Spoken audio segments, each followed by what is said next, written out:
அனைவருக்கும் என் பணிவான வணக்கம்.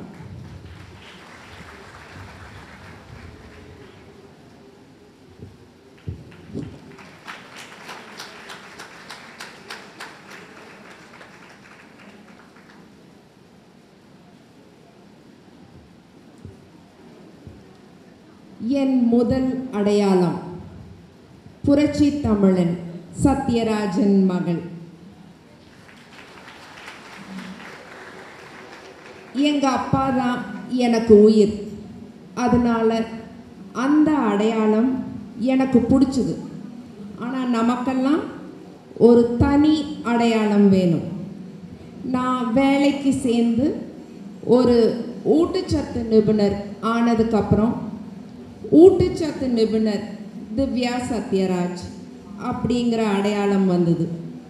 அது எனக்கான தனி அடையாளம். அந்த அடையாளம் எனக்கு ரொம்ப பிடிச்சது. இப்போ ஒரு புது அடையாளம் வந்திருக்கு. டிஎம்கே திவ்யா சத்யராஜ். திமுக திவ்யா சத்யராஜா இருக்கிறதுல நான் ரொம்ப கர்வப்படுறேன், ரொம்ப பெருமைப்படுறேன். பெண்கள் கேள்வி கேட்கக்கூடாது, பெண்கள் சாதிக்கக்கூடாது அப்படின்னு நினைச்ச மத யானைகளை வீழ்த்திய மாபெரும் தலைவர் டாக்டர் கலைஞர்.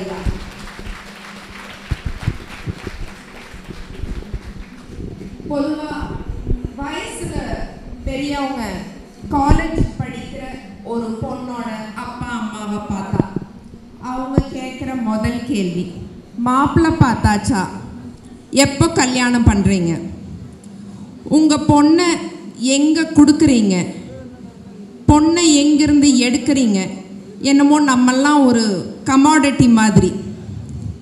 ஆனால் கலைஞர் ஐயா நான் காலேஜ் படிக்கும்போது எங்கள் அப்பாவையோ அம்மாவையோ பார்த்தா அவர் கேட்குற முதல் கேள்வி, திவ்யா நல்லா படிக்கிறாங்களா, நல்லா படிக்க சொல்லுங்க, பாட புத்தகம் மட்டும் படித்தா பத்தாது, மற்ற புத்தகங்களும் படிக்க சொல்லுங்க அப்படின்னு தான் சொல்லுவார். அவரை பற்றி நிறையா விஷயங்கள் பேசலாம். ஆனால் என் மனசில் நின்ன முதல் விஷயம் இதுதான். பெண் கல்விக்கு உயிர் கொடுத்தவர் முத்தமிழறிஞர் டாக்டர் கலைஞர் ஐயா. காதல் சாகலாம், கணவர் ஓடலாம், ஆனால் கல்வி மட்டும் நம்ம சாகிற வரைக்கும் சோறு போடுங்க.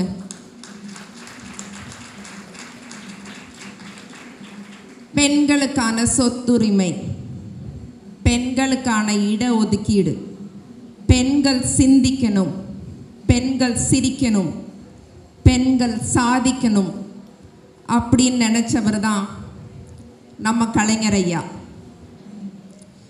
திமுகவை அழிக்கணும்னு சில பேர் பேசிகிட்டு இருக்காங்கல்ல, திமுகவை அழிக்கிறது பெண்களுடைய சுயமரியாதையை அழிக்கிறதுக்கு சமம். எங்க எல்லாரையும் கொன்னு புதைச்சாலும் திமுகவை அழிக்க முடியாதுங்க. ஏன்னா எங்க எல்லாரோடைய மனசுலையும் திமுகவோட கொள்கைகளும் கலைஞர் ஐயாவோட கொள்கைகளும் ஆழமாக பதிஞ்சிருக்கு. நம்ம கழகத் தலைவர் திராவிட நாயகன் திரு மு.க. ஸ்டாலின் அவர்கள் ஆட்சியில் தமிழ்நாடு மற்ற மாநிலங்கள் பார்த்து பொறாமைப்படுற அளவுக்கு பொருளாதார வளர்ச்சி அடைஞ்சிருக்கு. நம்ம தலைவரோட காலை உணவு திட்டம், புதுமை பெண் திட்டம், இல்லம் தேடி கல்வி, மக்களை தேடி மருத்துவம், இதெல்லாமே அற்புதமான திட்டங்கள். நான் எதிர்கட்சிகள் கிட்ட ஒரு கேள்வி கேட்குறேங்க. நீங்கள் இவ்வளோ திட்டங்கள் சொல்ல வேண்டாம், இன்னும் நிறையா இருக்குது. ஒரு 2 திட்டமாவது மக்களுக்கு பண்ணுற திட்டங்கள் நீங்கள் சொல்லுங்கள். உங்களால் சொல்ல முடியாது. ஏன்னா திமுக கவர்மெண்ட் பற்றி விமர்சனம் செய்யறக்கே உங்களுக்கு நேரம் கரெக்டாக இருக்குது. அதனால் மக்களை பற்றி யோசிக்கிறதுக்கு எதிர்க்கட்சிகளுக்கு நேரம் இல்லை. தமிழ்நாட்டில் ஒரு புயல் வருது, தமிழ்நாட்டில் ஒரு வெள்ளம் வருது. ஒரு பிரதமர் எதுக்குங்க போகணும்? நார்த் இந்தியாவில் பிரியங்கா சோப்ரா மேடம் கல்யாணம் வருது, அம்பானி சார் வீட்டு கல்யாணம் வருது. பிரதமர் இங்கே வரமாட்டாருங்க, அங்கே தான் போவார். நம்ம எதுக்குங்க அவர் கோட்டு போடணும்? பிரதமருக்கு தெரிஞ்சதெல்லாம் நீட், ஹிந்தி, ஜிஎஸ்டி, பானிபூரி இதெல்லாம் தான்.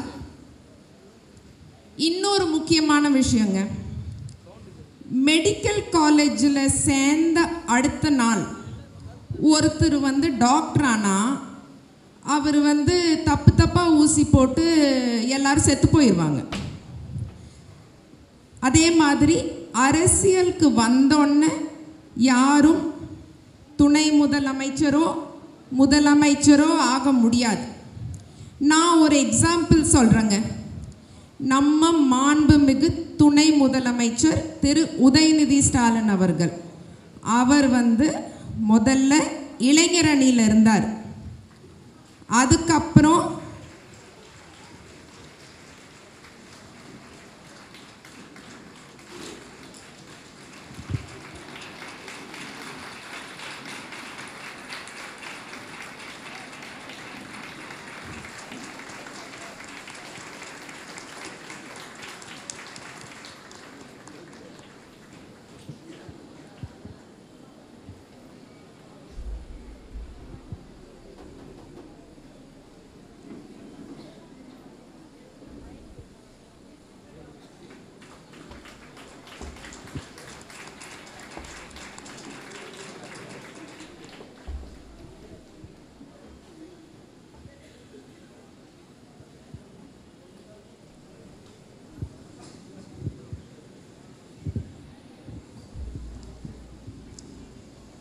உதயநிதி ஸ்டாலின் சார் முதல்ல இளைஞர் அணியில் இருந்தார்.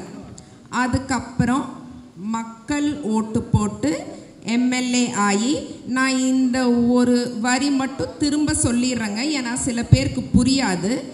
மக்கள் ஓட்டு போட்டு எம்எல்ஏ எலெக்ஷனில் ஜெயிச்சு அதுக்கப்புறம் படிப்படியாக தான் பதவிக்கு வந்திருக்காரு. எடுத்தோன்னே அவர் துணை முதலமைச்சர் ஆகலை, எடுத்தோன்னே அவர் சிஎம் ஆகணும்னு நினைக்கல. அப்படி யாராவது நினைச்சா அது நம்ம நாட்டுக்கு ஆபத்து. மாண்புமிகு அறநிலையத்துறை அமைச்சர் எங்கள் சேகர் பாபு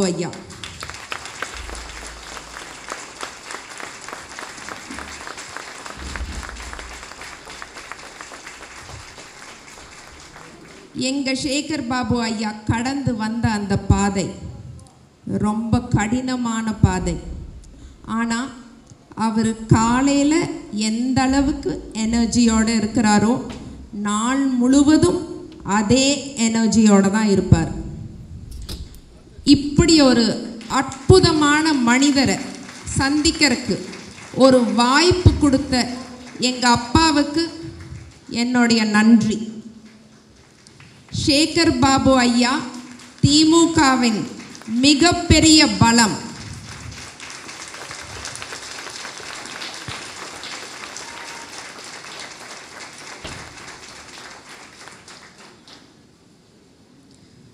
மாண்புமிகு அமைச்சர் திருமதி கயல்விழி செல்வராஜ் அவர்கள் நம் மண்ணின் களப்போராளி. அவங்க மாதிரி துணிச்சலும் வீரமும் உள்ள பெண்கள் தான் நம் நாட்டின் சக்தி. மரியாதைக்குரிய டாக்டர் கனிமொழி மேடம் அவர்கள், அவர் மாதிரி அறம், திறன், கண்ணியம் உள்ள டாக்டர்ஸ் நம்ம நாட்டில் இருந்தால் நம்ம நாடே ஆரோக்கியமாக இருக்கும்.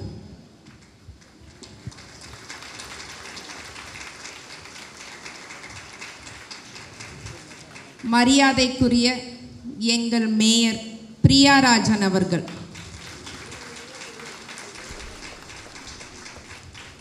பிரியா ராஜன் மேடம் கிட்ட நீங்கள் என்ன வேணால் கேள்வி கேளுங்க, எப்படி வேணாலும் அட்டாக் பண்ணுங்கள், எவ்வளோ வேணாலும் அவங்கள கார்னர் பண்ணுங்கள், ஆனால் அவங்க எல்லாத்துக்கும் சிரிச்சுட்டு தாங்க பதில் சொல்லுவாங்க. ஏன்னா நியாயமும் தர்மமும் அவங்க பக்கம் இருக்குது. அது இல்லாத பெண்கள் தாங்க பயப்படணும். எங்கள் சென்னை மக்கள் சார்பில் எங்கள் மேயர் பிரியா ராஜன் அவர்களுக்கு ஒரு பெரிய salute.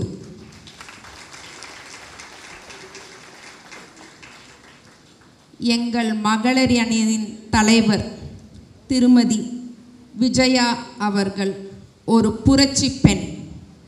Her motivation and determination will always be an inspiration.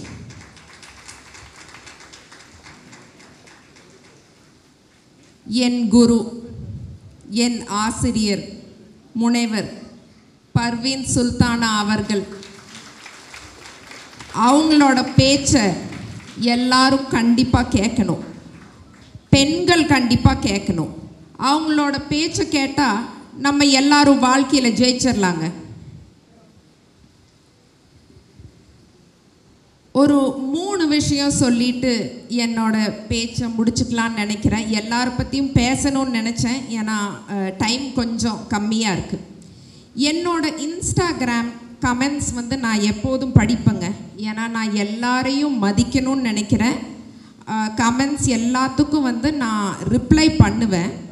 நம்ம திமுக கவர்மெண்ட் பற்றி ஒரு 3 கேள்வி வந்துட்டே இருக்கும். அந்த 3 கேள்விக்கும் நான் பதில் சொல்லணும்னு நினைக்கிறேன். ஒன்று, பெண்களை மதிக்கிறதில்ல, பெண்களுக்கு எதிராக நிறையா அவதூறுகள் நடக்குது. இது இவ்வளோ பெண்கள் நம்ம இங்கே இருக்கோம், பெண்களுக்கு எதிராக யார் பேசினாலும் தலைவர் அவங்க மேலே ஆக்ஷன் எடுத்திருக்காரு. பெண்களுக்கு எதிராக எந்த வன்முறை நடந்தாலும் தலைவர் அதுக்கு ஆக்ஷன் எடுத்திருக்காரு. அதற்கு ஒரு உதாரணம் அண்ணா யூனிவர்சிட்டியில் நடந்த கொடூரமான சம்பவம். அந்த நபர் இப்போ ஜெயிலில் இருக்கார். ஸோ இது ஒரு லாஜிக் இல்லாத ஒரு கேள்வி. இன்னொரு கேள்வி, வாரிசு அரசியல். அதாவது ஒரு டாக்டரோட குழந்தை டாக்டர் ஆகணும்னு நினைக்கிறது தப்பில்லைங்க. ஒரு டாக்டரோட குழந்தை படிக்காமல் டாக்டர் ஆகணும்னு நினச்சாதாங்க அது தப்பு. எங்கள் கட்சி திமுகவில் யாரும் மக்கள் பணி செய்யாமல் முன்னுக்கு வரல, எல்லாருமே மக்கள் பணி செஞ்சு தான் முன்னுக்கு வந்திருக்கும். ஸோ இது ஒரு லாஜிக் இல்லாத ஒரு கேள்வின்னு நான் நினைக்கிறேன். 3வது, டாஸ்மாக் பற்றி அடிக்கடி கேள்விகள் வருது. தயவு செஞ்சு எல்லாரும் டாஸ்மாக் பற்றி கொஞ்சம் டீட்டெயில் படிங்க. டாஸ்மாக் எந்த கவர்மெண்ட்டில் ஆரம்பித்தாங்க, அது யார் கொண்டு வந்தாங்க அப்படிங்கிற டீட்டெயில்ஸ் படிச்சுட்டு கேள்வி கேளுங்க, நான் பதில் சொல்கிறேன். இந்த விழாவின் சூப்பர் ஸ்டார் சரிதா மேடம், அவங்கள சந்தித்ததில் எனக்கு ரொம்ப ரொம்ப மகிழ்ச்சி. எத்தனை ஷா எவ்வளோ ஷோ காட்டினாலும் தமிழ்நாடு போராடும், தமிழ்நாடு வெல்லும். நன்றி, வணக்கம்.